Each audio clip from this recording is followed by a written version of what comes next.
Welcome back, guys, to another episode of the Health Mastery Show. Today marks a week since I've been in a calorie surplus for over a year, or at least a sustained calorie surplus. It's been a week since I finished my competition season, and I can say that I'm feeling a lot better. I'm quite a bit heavier, about maybe 10 pounds heavier, but I also have a lot more energy. Today's guest is quite fitting for that, in fact, because I have on with me Juma Iraki.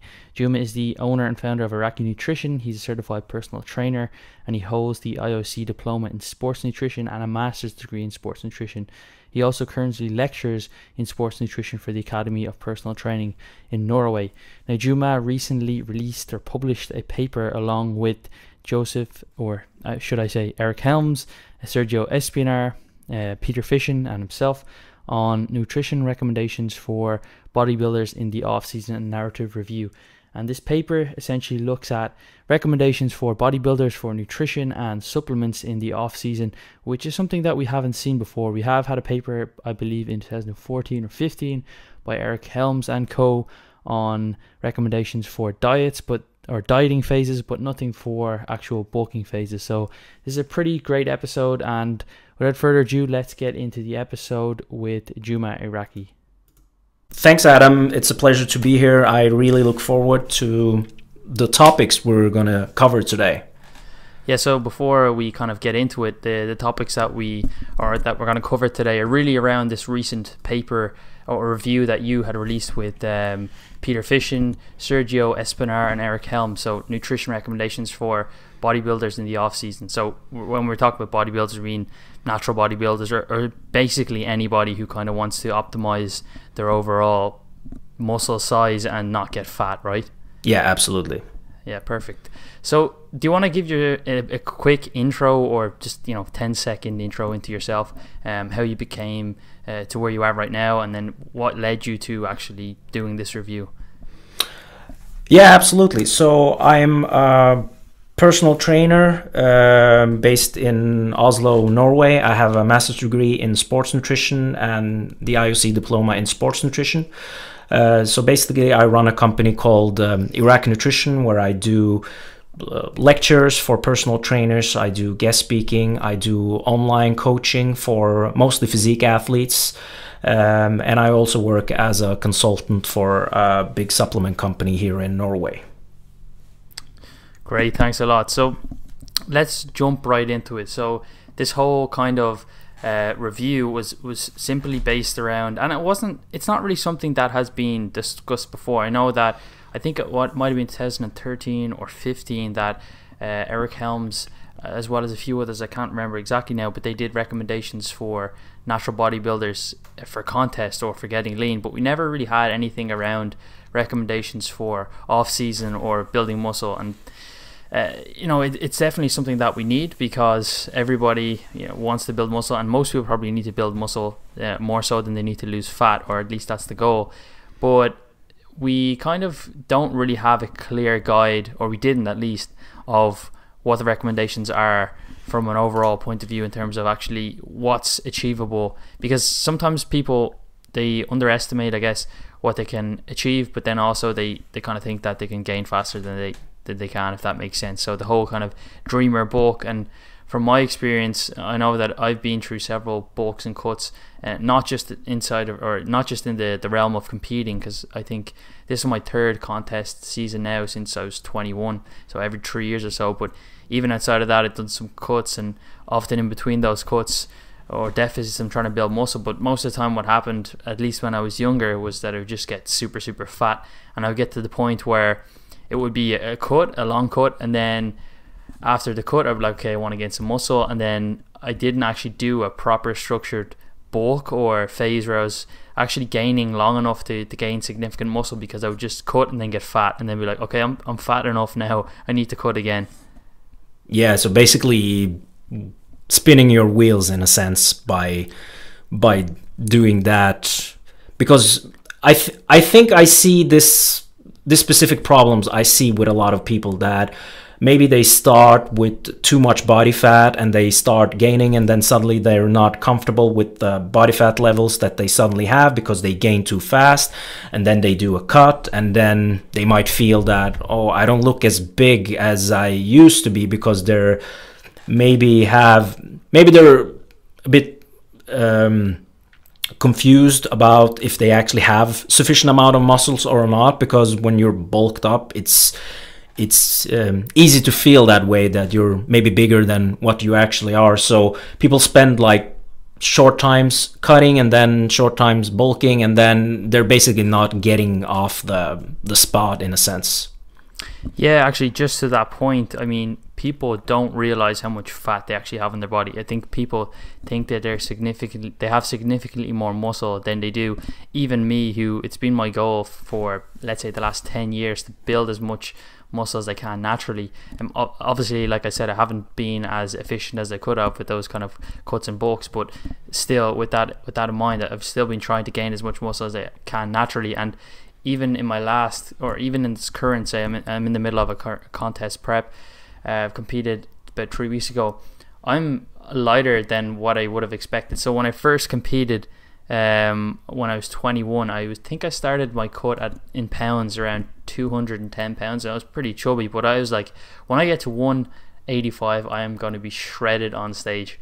And now it's yeah, now it's 6 years later, and I'm 10 pounds lighter. I'm 175, and I'm still not as lean as I would like to be. So if you think about me as what people would consider obsessed bodybuilder, the average person, they think that they'll lose 15 pounds or 5 to 10 kilos, and they're going to be, ripped. They're going to get abs, but in reality, that's not the case. And like you said, they'll lose a bit of weight, and it'll be probably like, intramuscular fat or visceral fat, which comes off first, and then they are getting leaner, but they just don't see that subcutaneous fat come off, and they're just like, I'm just losing muscle, and then they go and bulk again, and it just becomes this cycle where they don't feel like they're actually ever making progress. Yeah, absolutely. And one of the reasons why, like initially this started as the paper was actually an assignment that I did for the IOC diploma. And Eric Helms is a very good friend of mine. We spoke a lot, and I introduced the idea for him that, hey, there's a lot of focus on pre-contest, but there's basically little literature on what bodybuilders or physique athletes should do in the off season. There's basically one paper that I know of from Lambert, published in 2004, where they had some recommendations for off season, but it didn't really go into depth in the way that we did, because we basically went into the specifics of energy, macronutrient distribution, timing, supplements, etc., etc. So we covered a lot of topics, and one thing that surprised me was there basically wasn't anything on this. And considering that most physique athletes probably spend 70% of their career in the off season, it's not really in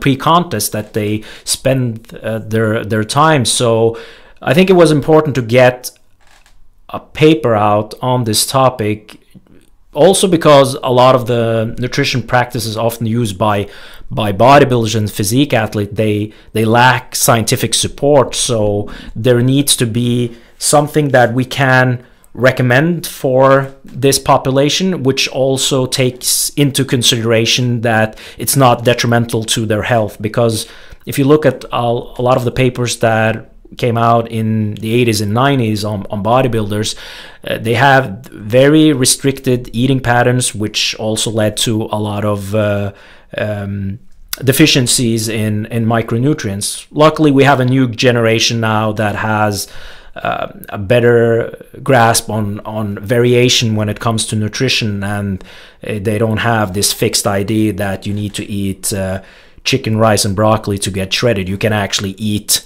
a lot more variation in your diet and still get super lean for competitions. So there was a lot of things regarding that made this topic important. And like we initially talked about, It's not really relevant only for bodybuilders and physique athletes. It's also relevant for people that want to gain like quality lean tissue, and how you should progress as you go in those phases, because a lot of people, they start too aggressively with their so let's say you start the first month of bulking and you're already 5 kilos up in weight. If you continue doing that over an extended period of time, like gaining 20 kilos in 4 months, there's not a whole lot of that's going to be quality mass. You're just probably gaining way excess of fat mass, which at some point you have to take off, and in the process of doing that, you risk losing the muscle you gained during that phase. So the net muscle gain that you have after first bulking and cutting can be significantly low if you keep doing that without trying to pace yourself and do this in a more scientific way.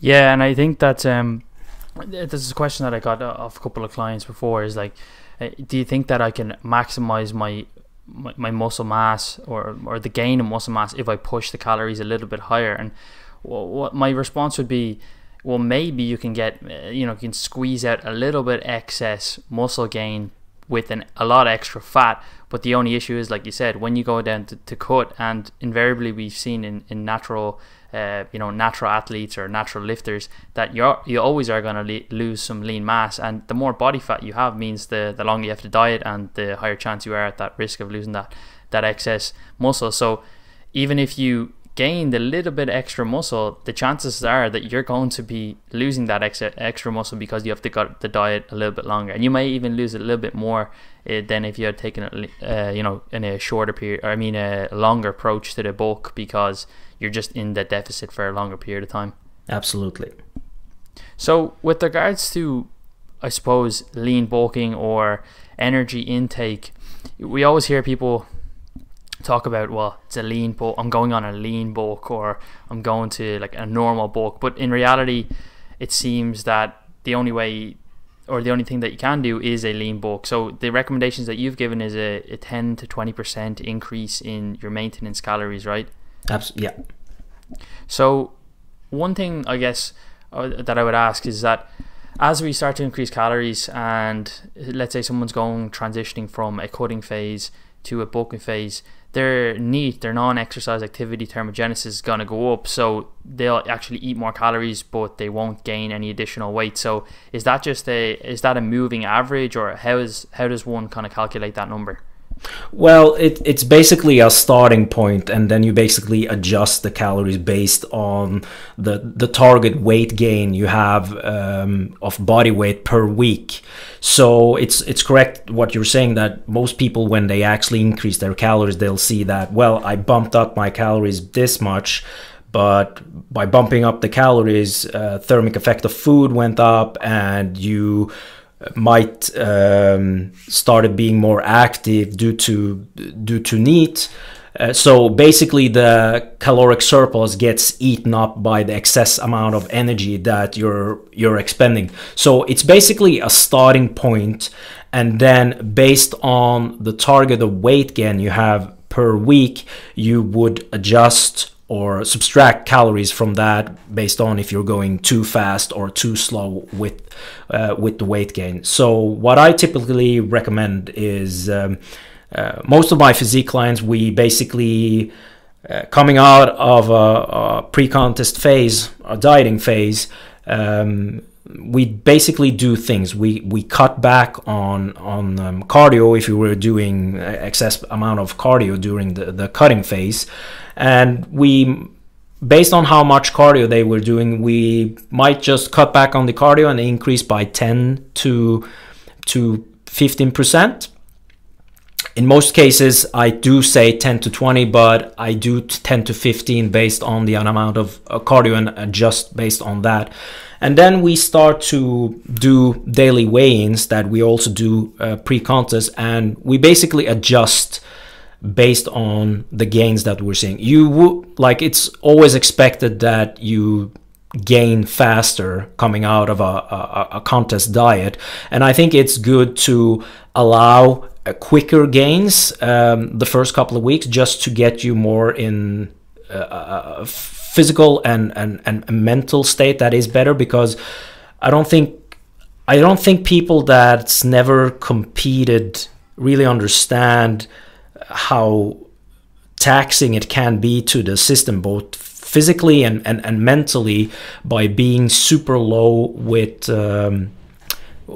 body fat, compared to, like, if you, let's say you were a drug using bodybuilder, you would have, the hormones would be there, so it wouldn't have a suppressive effect. So it's actually more, in a sense, it's more taxing to the body doing bodybuilding competitions naturally, because it takes a while to normalize testosterone levels and other various hormones. There's actually one study that showed that approximately it takes the amount of time you were dieting until everything is normalized after a competition.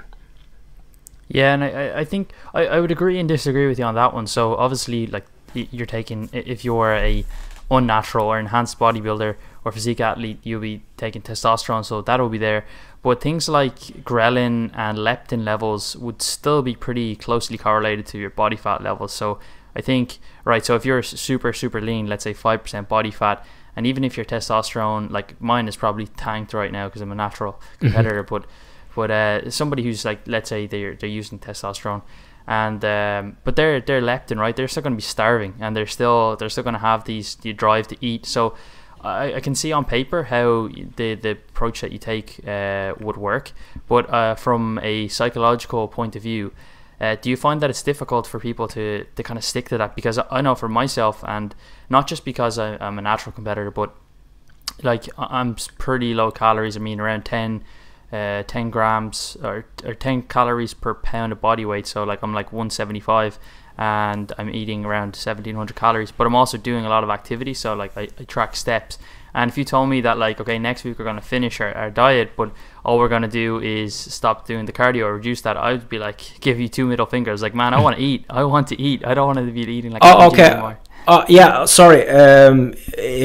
That's not what I meant, just cutting the cardio.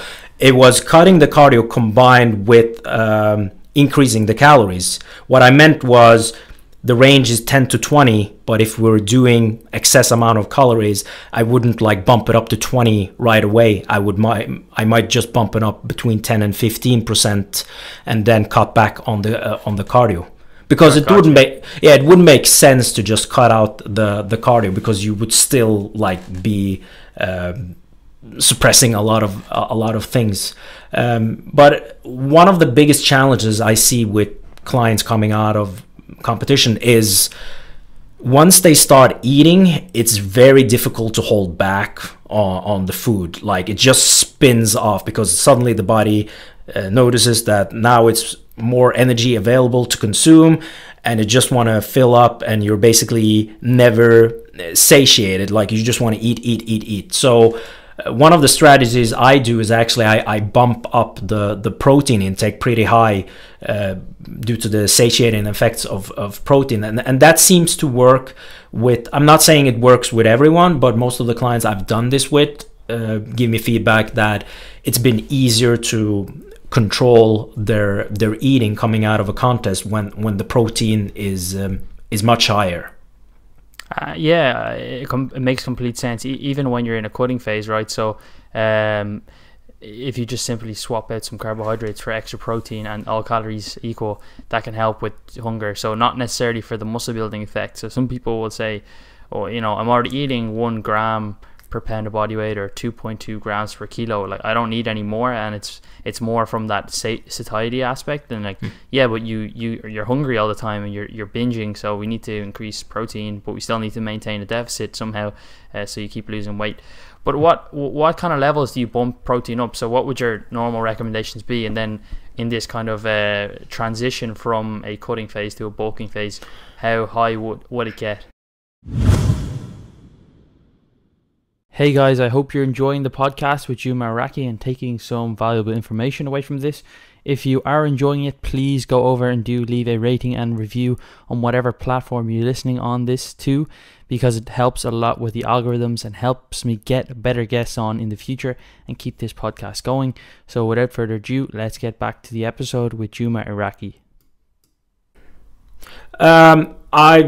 It depends basically on how hungry the person are, but in some cases I bump it up to usually I have people around 2.4 to 5 grams of protein per kilogram of body weight in pre-contest phase.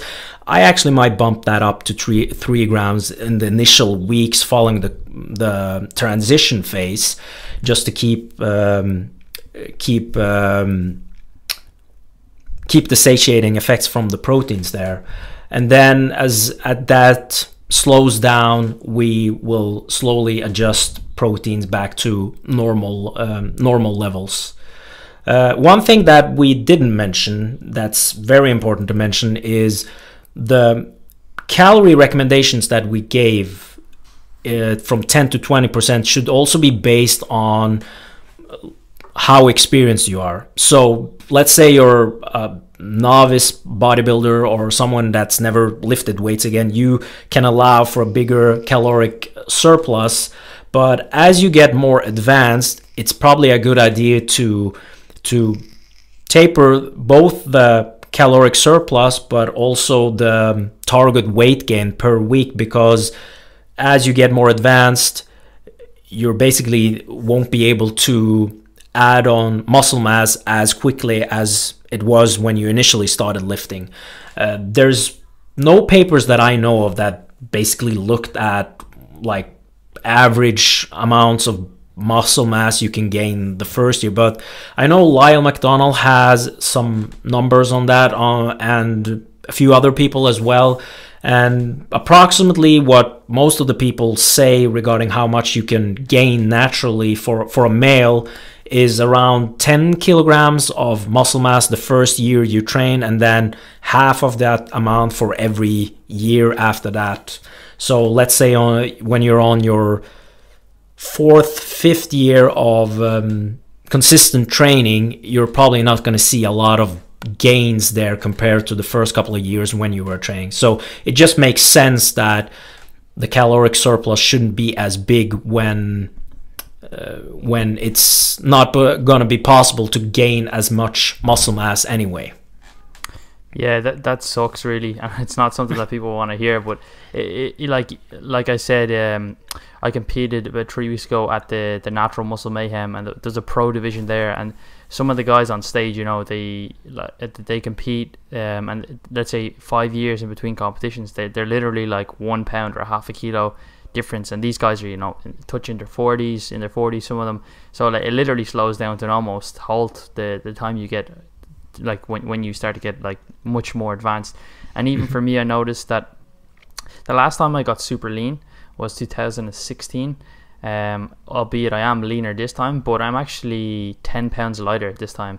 And if I was to say to somebody, or if I was to look at myself or talk to myself in 2016 and say in 3 years time you're gonna be 10 pounds lighter, I'd be like, what? So I'm lighter by 10 pounds? Like, that sucks. But I mean, it's when you're doing this naturally, you really gotta kind of have this stoic mindset of delayed gratification. But I think a lot of people probably think that they're closer to their genetic potential than they actually are, because if you're not an actual competitive bodybuilder or physique athlete, most people are probably not in that advanced stage, right? So how would you consider, or what would define a beginner, an intermediate, and an advanced trainee? That's a great question. I think a lot of people like disagree maybe on the way you define it. Some people say, well, it's basically how many years you've been training, but as you probably know, there's people at the gym that's been training there for 10 years and they look exactly the same. So I wouldn't go by how many years you've been training. I would go by muscular development and basically strength levels. That's what I use to determine if someone is novice, intermediate, or advanced when it comes to bodybuilders. So give me some numbers in terms of the strength, because muscular development is kind of subjective, right? Based off like how your structure is and stuff. But unless we're calculating fat-free mass index, but like that just gets a bit messy with body fats and stuff. But with strength, it's pretty interesting. I've never heard somebody use that as a terminology for like how advanced you are, because of powerlifters, some are pretty strong but not that big. But in the general kind of bodybuilding population, it probably does make sense. So what would you say for, like, you know, beginner, intermediate, advanced? Do you look at like the squat, bench, deadlift, or are you looking at bicep curls? No, it's basically the main lifts, and it has more to do with the progression of weights you've been doing over the years. And like, let's say if you let's say squats, I would define somebody who can do double body weight in squat as somebody who's, it's not world class, but you're getting to an advanced level when you can do double body weight in squats, or triple your body weight in deadlifts, for example. But it's not like absolute numbers that if you're doing 150 kg in bench press, you're advanced. It's more of the progression from where you started and where you're at now that I personally use as determined, combined with, of course, the muscular development of this person. And especially if we have numbers that we can look at from previous years and where they started from initially. Yeah, and I think it's great, and it's something that people need to kind of keep in mind as well, is that, you know, you need to be really consistent with this and making actual, like you said, it's not absolute numbers, but the progression that you've made. So for me, if I think back the last couple of years, I haven't really had a productive off season where I'm taking it as serious as my contest prep. Not that I want to be as granular with certain things like nutrition, but I haven't necessarily always planned out my training and tried to beat the logbook and try to progressively overload on everything. Sometimes I just went in there and I kind of just trained for the fun of it, and trained hard, but not with the goal of progression. So that's something that I'm definitely going to be focusing on. But to come back to the paper that we talked about, nutrition specifically, we talked about that kind of 10 to 20%. Do you think there's any benefit to going above that, or after that is it pretty much all fat? Like, these are like guidelines numbers. So let's say you're dealing with somebody who's really having a hard time putting on weight, you can definitely go above that. But like I said, I think people overestimate how much or how fast they can build muscle. So if you're planning on putting on 20 kg in 4 months and thinking that all of that would be muscle, you're really gonna have a hard time with maybe not just getting the fat off, but also be disappointed by how little muscle mass actually got gained during that phase. I don't know how your approach is to it, but what I usually do is I like to recycle weights, like I call them. So we'll have, for example, if I have a person that's in the off season around, let's say 80 kg at 10% body fat, for example. Usually what I do is I like to have like 3 months where we focus on gaining slowly, and then based on how much their body fat levels increased, we'll have a shorter cutting phase where we can get body fats level to drop. And the goal is to, over time, make those 80 kg improve better for each time. So usually we'll just have like a focus on, let's say, on average we'll have a target of maybe gaining 5 kgs over a 3-month period, and we try to always improve every time we're gaining. We're trying to improve the quality of that weight for each time. For me, it's been more beneficial to do that with clients because it seems to be that the system or the body is more sensitive to actually putting on lean tissue, because we're not allowing body fat levels to increase too high. The downside of having body fats increase too high is that you're running the risk that the nutrients that you're putting into the body, if you're in a energy surplus, that more of that is going towards body fat storage. So optimally, I don't really like people to be much higher. Like, I put a maximum limit of 20% body fat in the off season, and that's pushing it. If you ask me, I much rather say to people, like, try to maximum get body fat levels up to 15-16%, and when you reach that body fat level, you should probably do a shorter cut just to get some of the body fat levels down again. Yeah, that makes total sense. Like, insulin sensitivity just starts to get kind of messed up in the muscles, and you just kind of, everything, if it's not going into the muscle, it has to be going somewhere, so you just get fatter.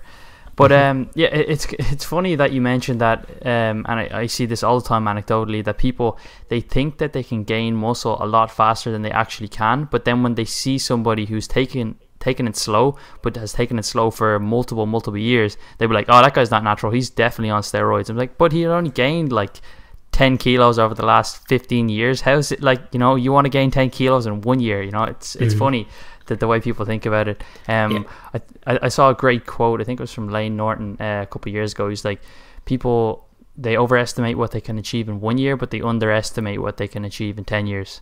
Yeah.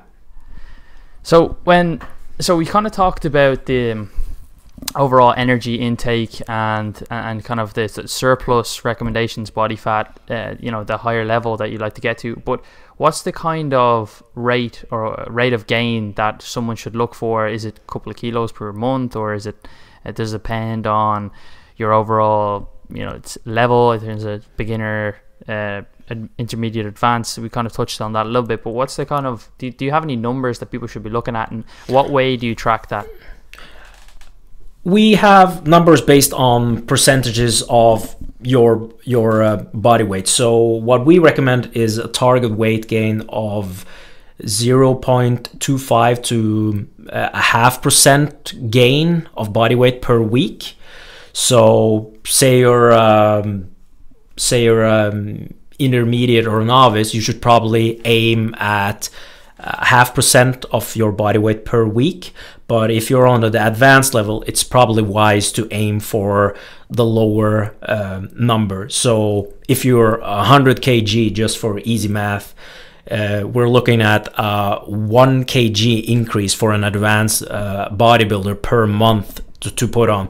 So the way I would track that is basically look at average weight per week, like do daily weigh-ins, take an average of that and see how much you're actually gaining per week. If you're spot on, you just continue with the surplus that you have.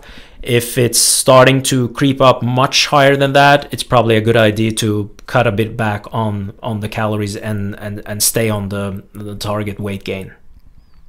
Yeah, that makes total sense. And just as a kind of a side note, I suppose, do you think for like our enhanced brothers and sisters, do you think that, you know, the weight of rate gain could be a lot faster for those? I'm sure it obviously is, but do you have any kind of data around that, or potential insights into, you know, how fast they could actually gain?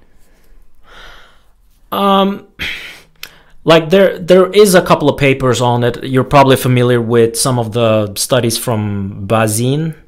Have you heard any of those papers? I haven't. No, I actually haven't really looked much into research on anabolics. It just, to be honest, it's not my forte. But I do like to kind of compare. An actual enhanced bodybuilding is my favorite to watch. I just love to watch those freaks. Yeah. So Bazin was a researcher that I think it was published in 1996, where he actually took a group of men, divided them into 4 groups, and one group didn't train, got a placebo. The other group didn't train, got 600 milligrams of testosterone weekly. One group got placebo and trained, and then the last group trained and got 600 milligrams of testosterone. Yeah, no, so if I remember correctly, I think it was approximately 6 or 7 kilograms gains of muscle mass during a 10-week period. So you're basically looking at almost a kilo a week of gains when you took 600 milligrams of testosterone with training. Interestingly, in that study, the group that got 600 milligrams of testosterone and didn't train actually had bigger gains than the group that got placebo and did train. So even when you're not training and taking supraphysiological doses of testosterone, you can see some impressive gains with that. And just to put it in context, average male maybe produces about, I think the average is around 5 to 10 milligrams of testosterone daily. So we're looking at average of approximately, like on the higher end, it's 70 milligrams a week. And then you have this group taking 10 times the amount of what's naturally. And even in like bodybuilding context, if you look at the pro level, like 600 milligrams is like considered a beginner's cycle. It's nothing compared to what the pros are using, which are like insane amounts. And I honestly don't understand how they're willing to take that risk with their health, because we're talking about like enormous amounts. And we've had in the last 2 years, I think it's been 3 deaths of very young bodybuilders due to anabolic steroid use. Yeah, I think Dallas McCarver was one. There's a couple of others as well. I remember when I read that study first. Now that you mentioned the insights to it, I have read that a couple of times.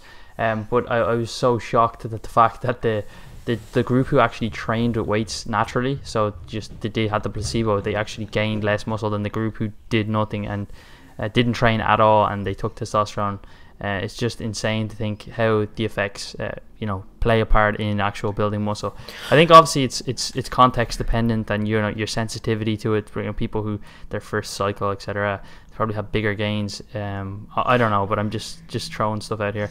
It's like there's one paper that came out, I think it was from Stuart Phillips' lab, McMaster University, where they actually look at it has more to do with like the androgen receptors. Like the more receptors you have, the more benefits you would get from both endogenous and exogenous testosterone. So what that means is that for some people, like if you have very low levels of androgen receptors, even taking anabolic steroids might not give you the benefits that you really want due to the fact. One thing that supraphysiological doses of testosterone does is, in excessive amounts, the body actually make more androgen receptors due to the fact that there's more testosterone circulating in the body. But that's why some people see very good results with very small amounts, and some people can take huge amounts and even then not see the results what they want. Bazine actually did a follow-up study in 2001, which was dose response of testosterone and the increases in strength and muscle mass. And basically what the paper concluded was that the higher amount of testosterone you're taking, the bigger the gains are. They saw, I think they compared placebo, 25 milligrams, 50 milligrams, 125 milligrams, 300 milligrams, and 600 milligrams. And the higher the dosage, the higher the gains, basically, was what was said or what was concluded in that paper. There you go, folks. You heard it all. Up the dose. Yeah, I wouldn't necessarily say that. I think one of the things that a lot of people that are considering using this don't take into consideration is we don't really have a lot of research on the long-term effect it has psychologically.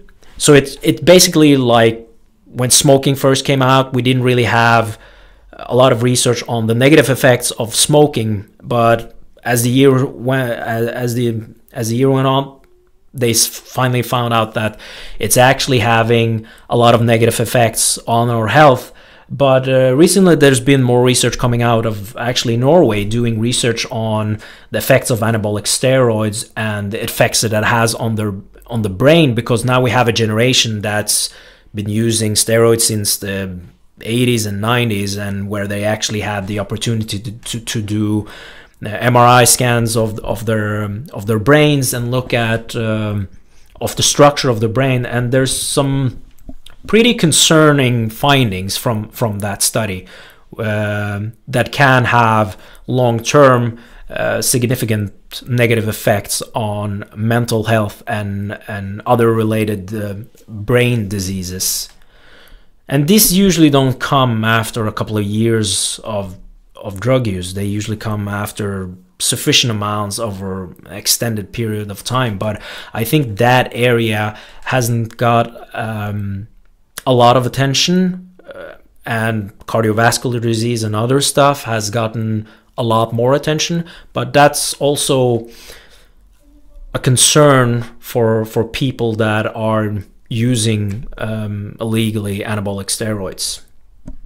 Yeah, I mean, we just, like you said, we just don't have the data there because it's illegal. In a lot of countries, it's hard to do those studies. Kind of like with Class A drugs, like heroin and cocaine and stuff. Just because of its controlled substances, it's just harder to kind of do it. But I think we're kind of getting a bit off topic, turning this into a pharmacology podcast. But when we go back to the recommendations for nutrition, when it comes to specific macronutrient breakdown, do you have any recommendations, or do you think that, besides the protein obviously, but do you think that, like this study that we had, I think it was last year by out of Stanford with Gartner, where they did a weight loss study or a fat loss study, and they just like low carb versus low fat with matched protein and calories, and they pretty much had the same results.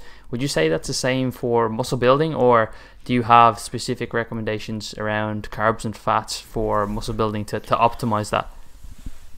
Great question. So what we've recommended in our paper is for protein aiming for 1.6 to 2.2 grams per kilogram of body weight for protein, and fats we've actually recommended to consume in moderate amounts, which is 0.5 to 1.5 grams per kilogram of body weight. And there's a couple of reasons for that, but I think a lot of people overemphasize the effects that dietary fats has on optimizing testosterone levels, because if you actually look at the research, it seems that it has more to do with available body fat on the body and less to do with the amount of fat that you're consuming. And even if you like push the fats really high, you're basically looking at very insignificant gains or increases in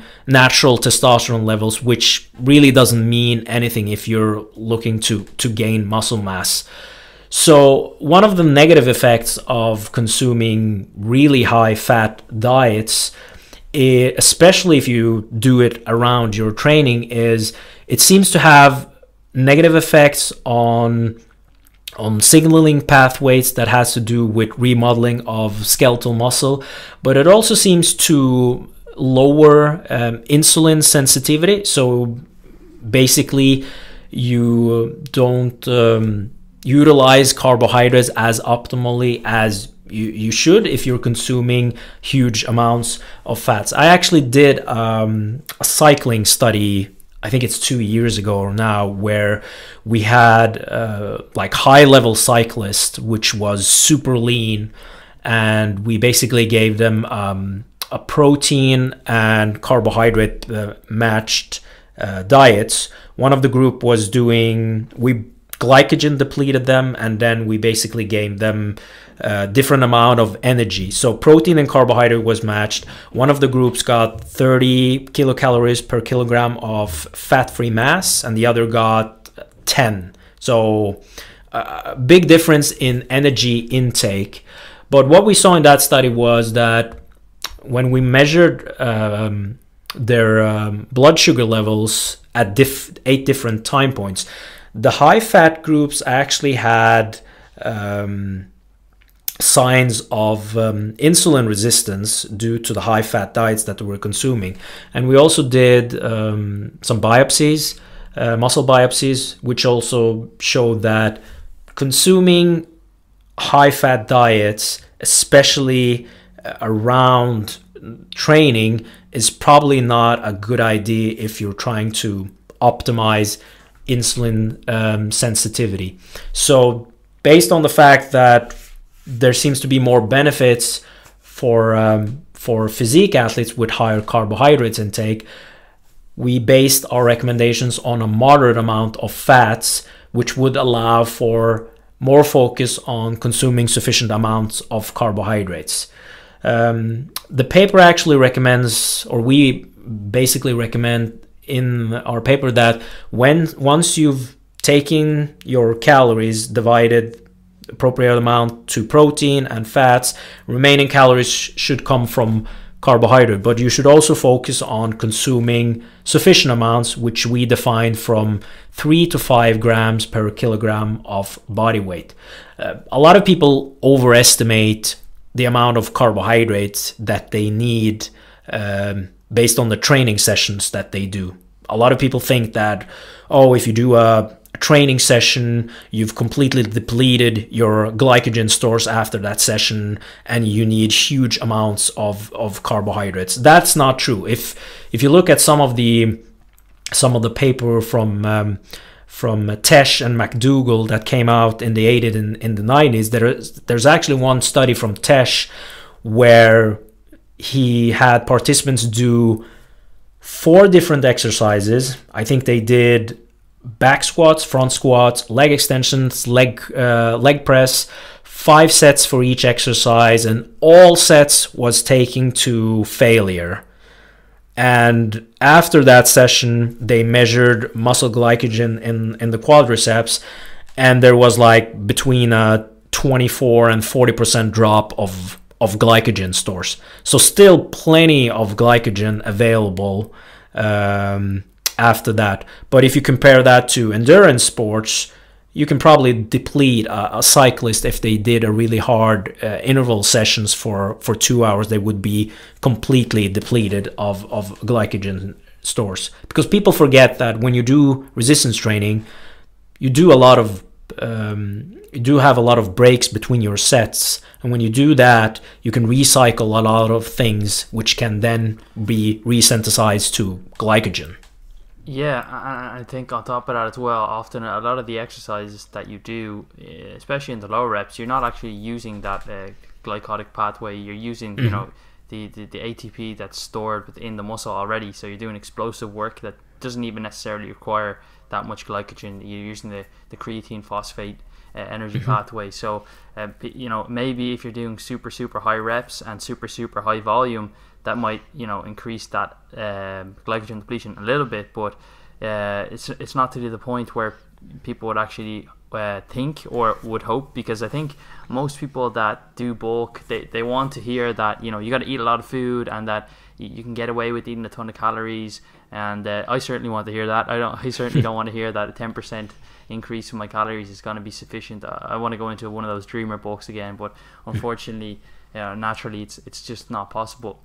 But do you have any recommendations then, I suppose, with around the workout? You touched a little bit around trying to limit fat intake, but with regards to protein timing and carbohydrate timing, do you have any preferences, or is the paper specifically, I think it touched on 3 to 6 protein feedings, and that would be kind of in line with what we kind of would believe at the moment. But do you still believe that overall intake for today is going to be most important?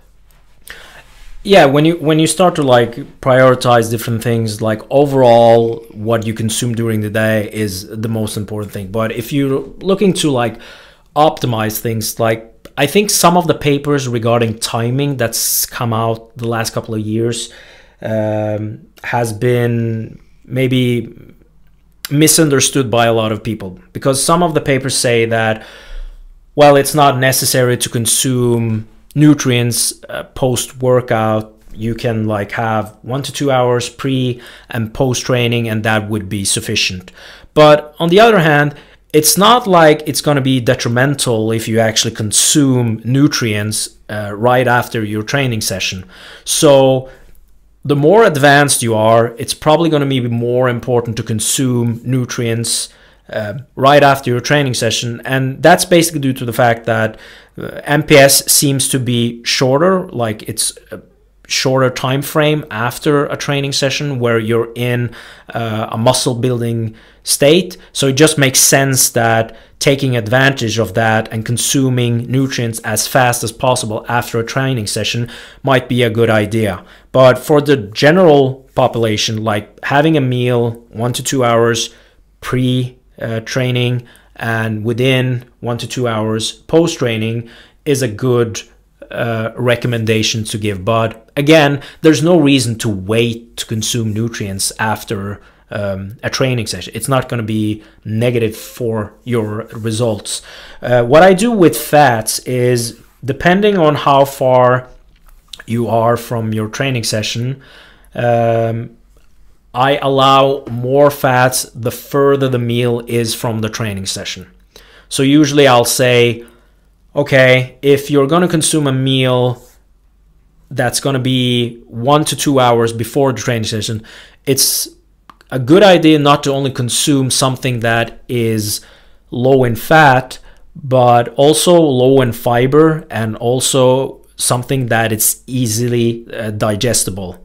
Some people have this idea in their head that if you eat chicken, rice, and vegetables 2 hours before a training session, and then you train for an hour, that you're in a catabolic state because it's 3 hours since your last day.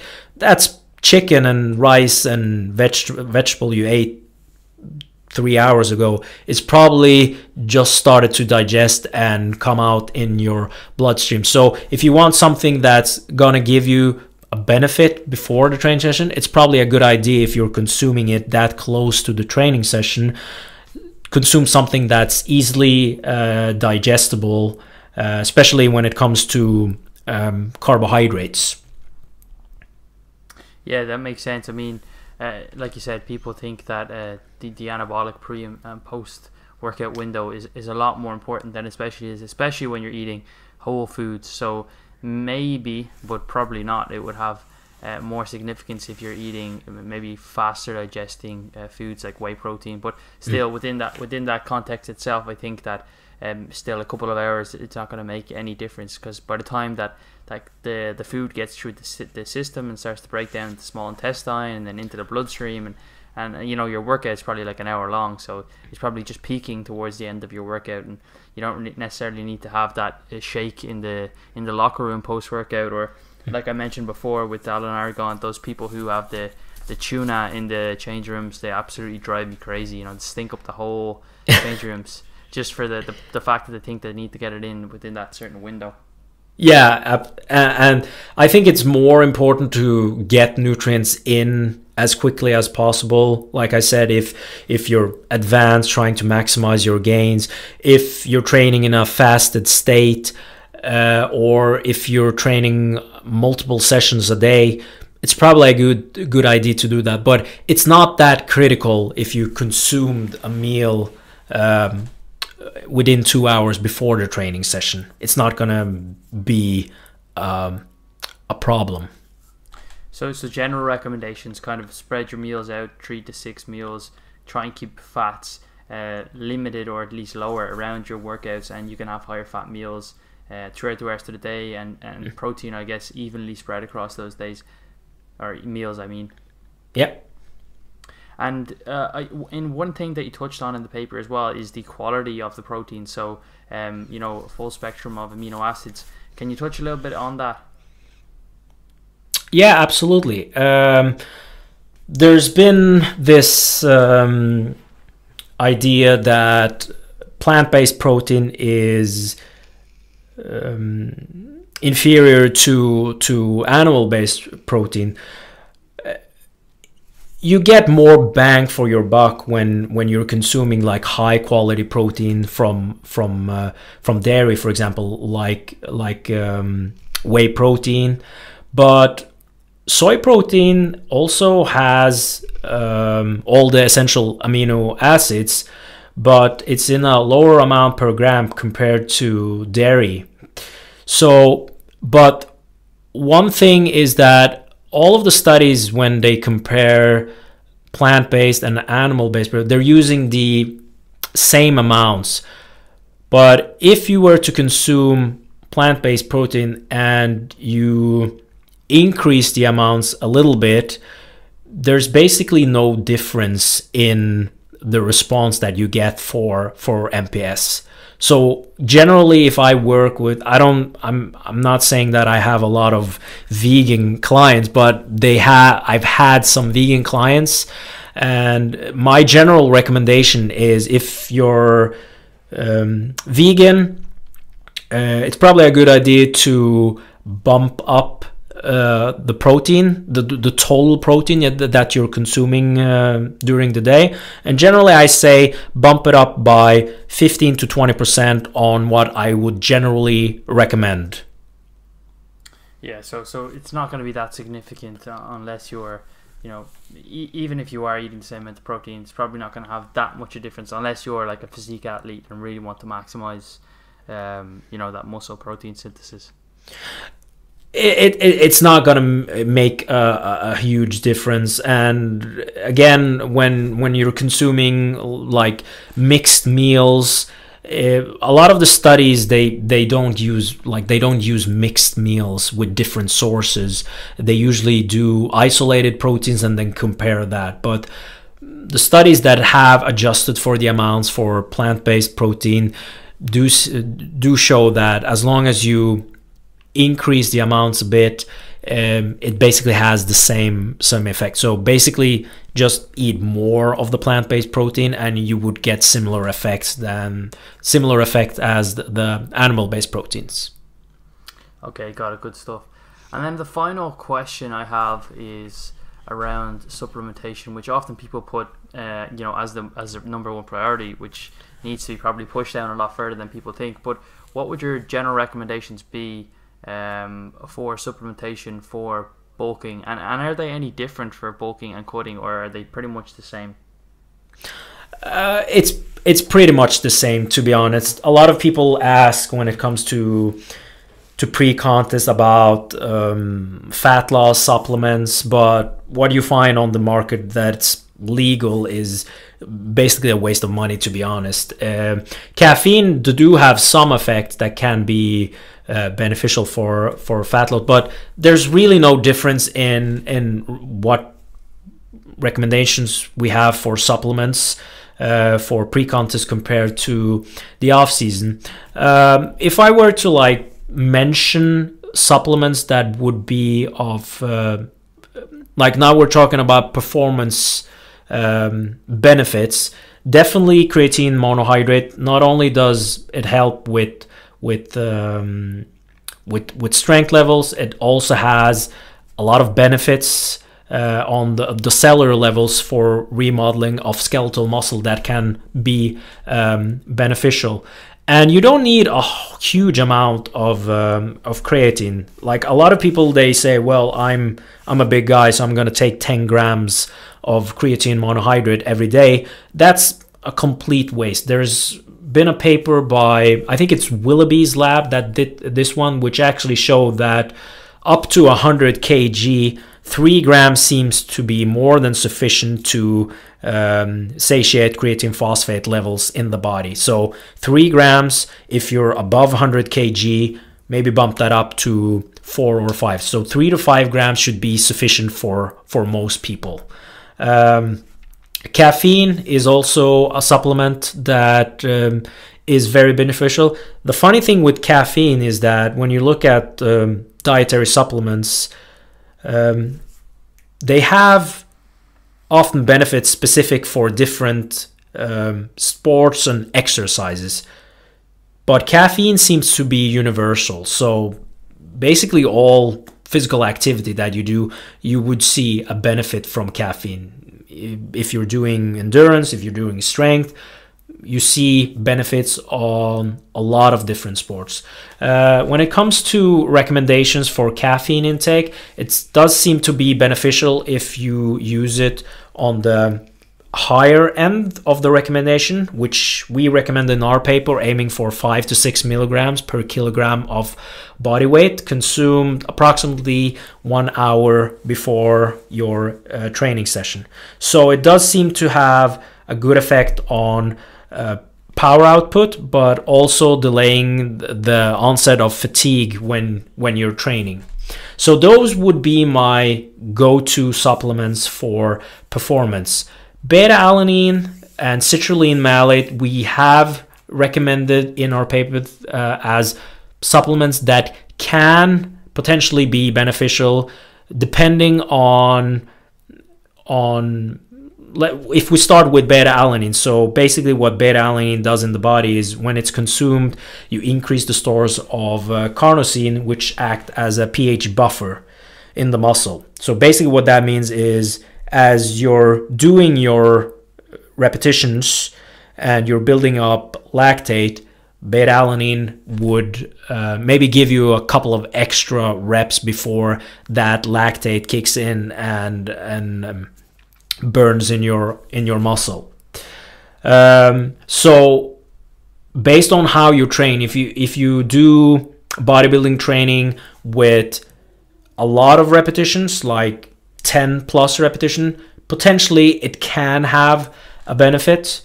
Citrulline is the newest supplement that's gotten a lot of focus in the fitness industry, and what it basically does, it increases nitric oxide production in the body, which increases bloodstream to the muscle. Some studies have showed that you get potentially more strength and increased repetitions while you're training. The latest meta-analysis on that topic, I think it was from Trexler and colleagues. Yeah, Eric Trexler, yeah. Yeah, it came out this year. And basically what they concluded with was that potentially it can have a small benefit, but it does seem to have more of a benefit for high-level competitive bodybuilders that are looking for like these small edges and advantages to maximize their results. So it does seem to have more of a benefit for people that are on a higher level. So it wouldn't necessarily be like if you're limited on cash, I would definitely just stick with creatine monohydrate and caffeine. If you have the extra money, you can give beta-alanine and citrulline malate a try and see if you're getting any benefits from that. Yeah, I think personally I've tried citrulline a number of times, and to be honest, just with the dosages that you need and the cost, I just felt that I'd rather spend my money elsewhere, considering the limited effects that I've got. I've noticed a little bit of maybe, a pump, but nothing significant to the point where I'm going to consistently take it. So personally, I don't actually take citrulline or beta-alanine because after having tried them a couple times, I'm just not feeling like I actually get the benefits from them. So I guess, like you said, it has that small effects, and it's probably nowhere near as much as the return on investment you can get from taking caffeine and creatine, which are also way less expensive. Yeah, it's basically nothing to buy creatine monohydrate and caffeine. And I would like to add that there's been studies comparing monohydrate to other different forms of creatine, creatine ethyl ester, creatinine, and I think there was another study that compared monohydrate to, I can't remember the form of creatine but I think it might have been creatine HCl or something like that, hydrochloride. Yeah, that might be correct. And all of them conclude with the same, that there's basically no benefits of the other creatine forms compared to creatine monohydrate. The papers doesn't say that crealkaline is worse than creatine monohydrate, but you're not really seeing any benefits from using that compare. And there's a huge price difference. The only creatine form that I would stay clear of is creatine ethyl ester. That's actually been shown to convert more to creatinine, which is the byproduct when creatine is broken down, and that's not a good thing because it's taxing on the kidneys. So that's something I would definitely stay clear of. However, I don't have research to back this up, but some of the guys that I have get digestive issues, GI upset from taking monohydrate, and when we've switched them over to crealkaline, which is basically monohydrate and baking soda, they seem to stomach that better. That's the only case scenario where I actually recommend a different form. Is if you're having issues with creatine monohydrate, the first thing that you can do is try to mix it in sufficient amounts of water. So general recommendations is 100 milliliters of water per gram of creatine that you're going to use. And the most important thing with creatine monohydrate, if you're having GI issues, is that it gets diluted in the fluid that you're using. So warm water seems to help with diluting the creatine monohydrate more. It mixes better compared to cold water. So if you're having trouble with the monohydrate, try that first. If that doesn't work, the next option would be to try the other form of creatine and see if your GI agrees better with that. But other than that, I don't see any benefits with the other forms of creatine. I just chase the creatine monohydrate, just scoop into the mouth and just swig of water and swallow it down. I'm hardcore like that. Yeah, if that works for you and you don't get any issues from that, you're lucky. I'm unfortunately one of the guys that can't stomach creatine monohydrate. I've tried everything and I just cramp up with the lowest amounts of creatine, and to be honest, it's just not worth it for me. So I haven't used creatine for ages, but I do use caffeine. Citrulline I've actually been using lately, but one thing that you actually forgot to mention is the taste of citrulline malate is horrible. It's so bitter, right? Yeah, it's like insane how bitter the taste is. But if you use something that has citrus flavor or something like that, it's not too bad, but it's still it's not delicious, but you get it down. Whatever it takes. Yeah, whatever it takes. Well, thanks so much, Juma, for coming on today and giving your insights. I guess the biggest takeaway probably is that people, they need to take it a lot slower than what they possibly would think. So 10%, 20%, and for the more advanced you are, the higher your training age, the lower that percentage needs to be, or closer to maintenance, and really we can't force the gains. And I guess just taking it slow and just being consistent and slow enough so that you're able to bulk long enough so that you're not actually cutting, going from cutting to bulking all the time and spending the majority of your time in a bulking phase at that slower progress, like a more of a hare versus kind of a rabbit, or what is it, a tortoise versus a rabbit approach, where you're taking it extremely slow, but you're able to go consistently, rather than saying like, I'm gonna bulk really fast and gain a lot of weight, then I'm gonna cut and then do the whole thing again, and you just end up shooting yourself in the foot. Yeah, you summed it up perfectly. Well, again, thanks so much for coming on. Where's the best place that people can find you if they want to reach out to you, or they want to find more about your work? Our website, irakinutrition.com, is the only site that we have in English. We also have a lot of infographics that we share on Instagram, Iraki Nutrition on Instagram, and you can also check us out on Facebook. Unfortunately, my personal page, jumairaki.com, is only Norwegian content, so I don't think that is of interest to your listeners. But definitely check out our website, irakinutrition.com, and our social media. Well, thanks again for coming on today. My pleasure. Thanks for having me. It was a pleasure to spend an hour plus chatting with you. So I hope you enjoyed that episode with myself and Juma Iraki. And I think that even if you're not a natural competitive bodybuilder, there's definitely some takeaways that you can implement from this paper and from this episode that we talked about. I'm going to link all of Juma's social profiles, his website, and the paper that we specifically talked about in the show notes, where you can find all of the timestamps as well. But for me personally, what I think I'm going to take away from this is that I'm going to be increasing my protein intake quite a bit higher than I would have traditionally done, and see how that helps me in this transition period into the off season. Because even though I'm eating more calories now, hunger is going to be significantly higher, even if body fat increases. And there was a paper, I think in 2013, looking at hormonal profiles of those who were post-contest, and leptin and ghrelin levels really didn't return back to baseline until about 6 months after the show, even when body fat levels came up a little bit higher. So I'm going to use that higher protein intake to manage my hunger, as well as potentially help bring back some of that lost muscle that I lost essentially towards the end of my contest prep. But again, I hope you enjoyed the show, and if you did, please do go over and leave a rating and review, and share this podcast with anybody who you feel will take some value from it.